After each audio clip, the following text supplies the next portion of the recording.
No. But Seth, initially, what I was going to talk about with the Tigers, I was going to sort of talk about the recent skid of sorts. I know right now they're winning 4-0 now, which is cool to see. But then they managed to beat the White Sox 2 out of 3 over the weekend. That was kind of fun because I hate the White Sox and they're a scummy organization. I hope they lose everything. But something happened today that I did not expect to see in my timeline at work on YouTube. Don't tell my work. That's fine. I can tell them. I think they know. They've figured out. Scott Harris, president of baseball operations for the Tigers, spoke to the media, technically. Oh. And I was like, oh, okay. Well, this has to be something. Falling apart. Right now they're 36-42, 6.5 games out of the wild card. They're completely out of the division race. Sure. So naturally, you would expect your president of baseball operations to say something to the media. Hire this man. Yep. Right. One problem. Oh. He didn't speak to the beat writers. He didn't speak to the local sports radio talk. He didn't talk to the press after a game or before a game. He went on a pre-recorded official team podcast with the 2 play-by-play announcers for the radio and television broadcasts. Oh, right. So I actually, for the record, full disclosure, I like this podcast a lot. I listen to it whenever they drop it because I love Dan Dickerson and Jason Benetti, the 2 commentators that the Tigers have. They're professionals. They're great. This is not slanderous against them. They probably had no choice in doing this. I mean, however, it's their boss. So, yep. However, this to me is so absolutely butter soft and weak. Like, this is just like weak. Like, why? Because you know what this is going to be? Good answer. This is what is going to be like his internal and I guess somewhat external excuse. What do you mean I don't talk to the media? I was just I did an hour-long podcast I just did a podcast. And it's like, for one, it's not a live show. It's a pre-recorded show.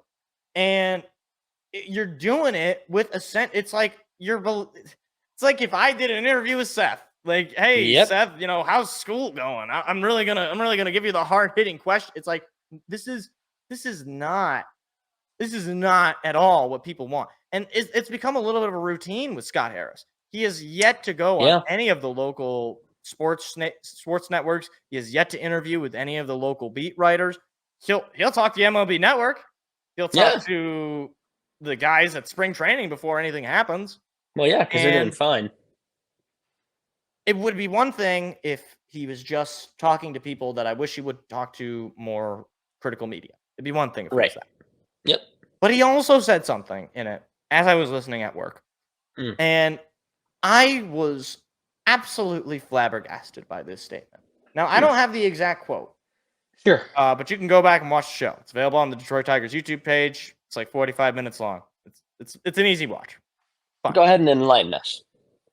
Scott Harris said something along the lines of, like when people talk about, some of the guys that we bring in, that we should have brought in, some of them, but not all of them. If you go and look, it turns out that they actually weren't all that good, and they wouldn't have been that good for us.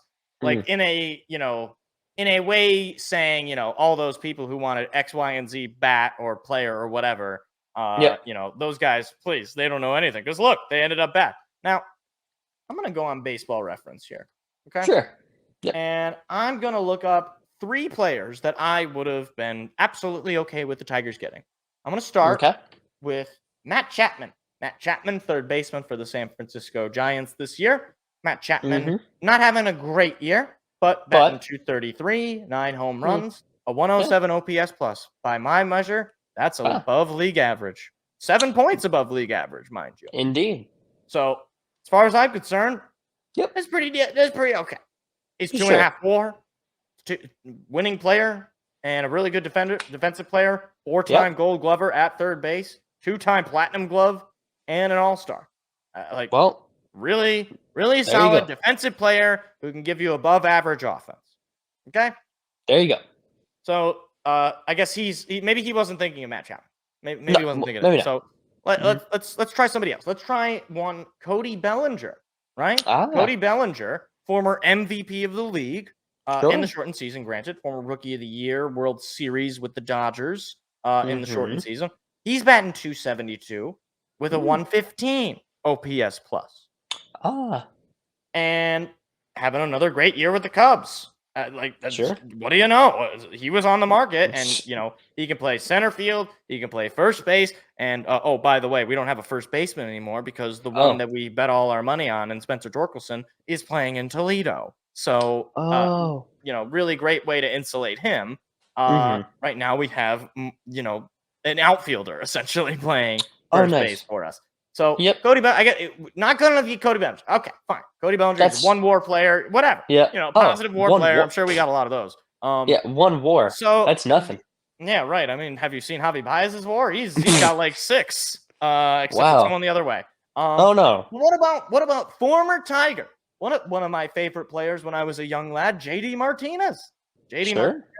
Martinez, seen as one of the top DHs in this past offseason's free agency, coming off of an Mhm. injury, but still a veteran of the league, well respected, great teammate, great studier of the game. He knows the game Mhm. well, and teach a lot of guys. He was a guy people Yeah. forget before when he was with Houston. He sucked. He came to Detroit and he figured it out.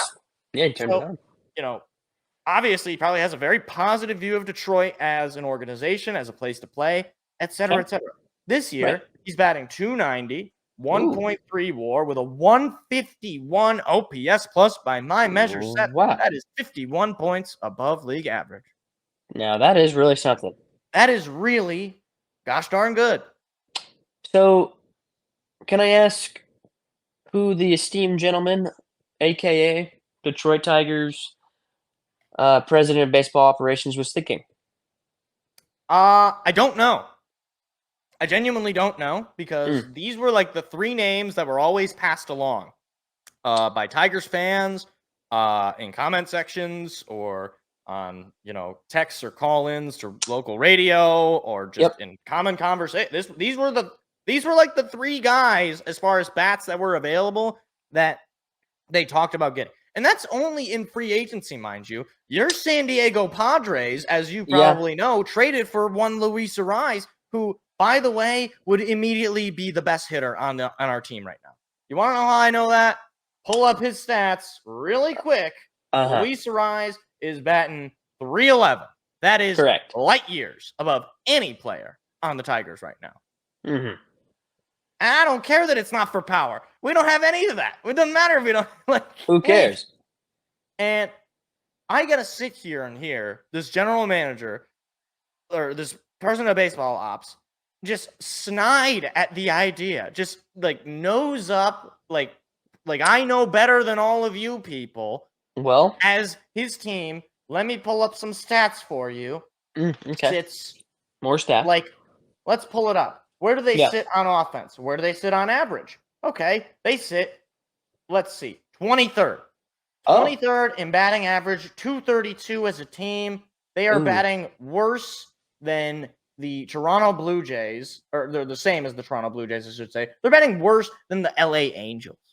The Ooh. Angels, whose Yeah. only good player is Mike Trout. Who might be dead. He might be dead. That's true. We don't know.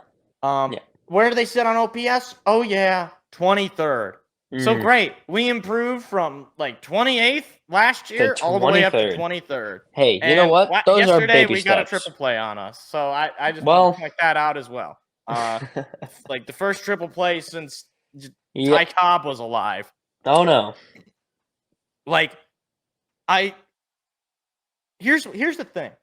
It'd be one thing if he made some moves and he could cite, you know what, like we went out, we got bats. They went out and they traded for Mark Canha and they signed Gio Urshela to a 1-year deal. That is not getting bats. That's putting a Band-Aid on a problem and hoping the guys that you're drafting, who, by the way, you decided to draft a high school bat at 3 overall. Who knows if he's going to be any good in like 4 years? Like, you're putting a lot of stock in your own development, and meanwhile, the guys that are somewhat responsible for in either Justin Henry Malloy, who is batting below 200, still has a lot of time, but still, like, and Colt Keith, who, he's had a great couple of months, but still needs a lot of work. Like, I don't want to hear about blocking players, especially given the fact if you look at our roster, like, you're still putting Javi Baez. I mean, he's hurt, but he's still on the team. You know what you should be doing about stopping players from being blocked? Go up to Chris Illich's office and say, let me buy out Javi Baez's contract, or I'm not working here anymore. Because no serious organization has that garbage player sitting on their roster, taking up a spot, and then has the gall to say he is valuable to this organization. What's his WAR? I don't know. It's probably like in the negative thousands. Let's pull it up. We have baseball reference up. Javier Baez. Negative 1.4. You want to know what his OPS plus is, by the way? Because apparently Cody Bellinger and Matt Chapman and JD Martinez, their OPS plus, it wasn't big enough. Wasn't good enough. What's Javi's? Javi Baez's OPS plus is 29. By my measure, that's 71 points below average. I think you're correct. Yep. He has if I told you his slugging percentage, you'd think it was his batting average. Let's hear it. 247. That's his slugging percentage. Which is not great. It's not great at all. He's got 1 home run on the year, batting 183. Wow. And I know he's hurt. He's not playing. I don't care. He shouldn't be on the team. He shouldn't have made the roster. Okay? Like, he didn't get a hit in spring training. Why is he on the team?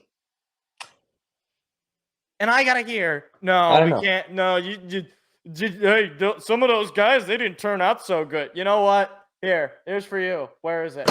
Ow. That's for you, Scott. Oh. Baseball to the skull. Yeah. God. Well, again, classic Detroit. Thank you, Patrick Ewing. Yeah, this is classic Detroit. I yelled a lot, Seth.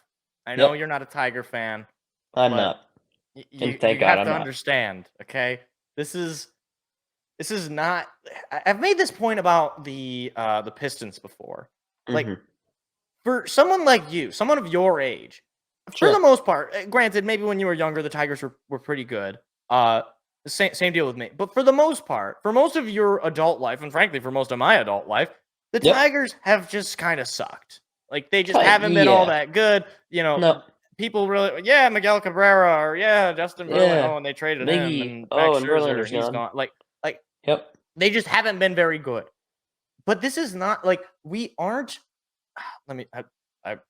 for risk of being disrespectful to other franchises, like, we're not, I don't know, the Miami Marlins, who granted have won more recently than us. Like, we're not the Colorado Rockies. That's a perfect one, okay? We're not some garbage team that has never had any success, that frankly nobody in the area really cares about. Like, we are a historic franchise. We've been around for over 100 years. We have all-time great players. It's not like we're dealing with an expansion team from 1992. Correct. And there just seems to be no standard of excellence in the organization as of right now. Detroit. The Lions are our only hope. Minus the Lions. That's, like, it's funny. Like, one of the other things that kind of bothered me about what he was talking about is, and I feel like a lot of other GMs are making this point and are pointing this, like, not just, like, I've been hearing. Are they pointing at the Lions or something? Well, they're like, we saw how the city really lit up for the Lions. It's like, well, yeah, they run their organization, like professionals, and they make smart and savvy moves, and don't make excuses, and don't, like, beg the fans and, like, explain that they're so much smarter than you, and just you wait until, Jordan Zimmerman's contract is up, then we'll really be spending. It's like, no, they don't BS you. If I listen to a Brad Holmes press conference, I know what Brad Holmes is. I can get what he's saying, and I can go along with the vision. Same thing with Dan Campbell. Like, it's like what he's saying, I know there's no BS to it, right? That's what happens. It's like he has the Yeah. reputation for authenticity, and like Yep. what you see is what you get. With basically all of these other franchises in this city, it's like, well, you know, have you seen how bare the cupboards were when they took? It's like, I don't care. Okay, you know what? I work for a living. All right, Yep. 5 days a week, I gotta work 9 to 5, and I'm not complaining about that. I'm Nope. complaining about the fact that I hold myself and my own work to a higher standard than some of these general managers who say, well, you know, we're going to use this year as a development year. Development year? We haven't made the playoffs in 10 years. Just one more, Mike. Just one more. That's all we need. The Celtics are the balls. Celtics are the balls. Celtics are the balls. It will be the balls until next year. And then Yep. it could still be the balls by the end of the year, I guess. Well, they might be. I like that drop a lot. And I think Yeah. it's funny. Hi, it's me again. If you enjoyed what you just saw, hit the like and subscribe button. We do live shows every Tuesday at 7 p.m. Eastern. Hope to see you there.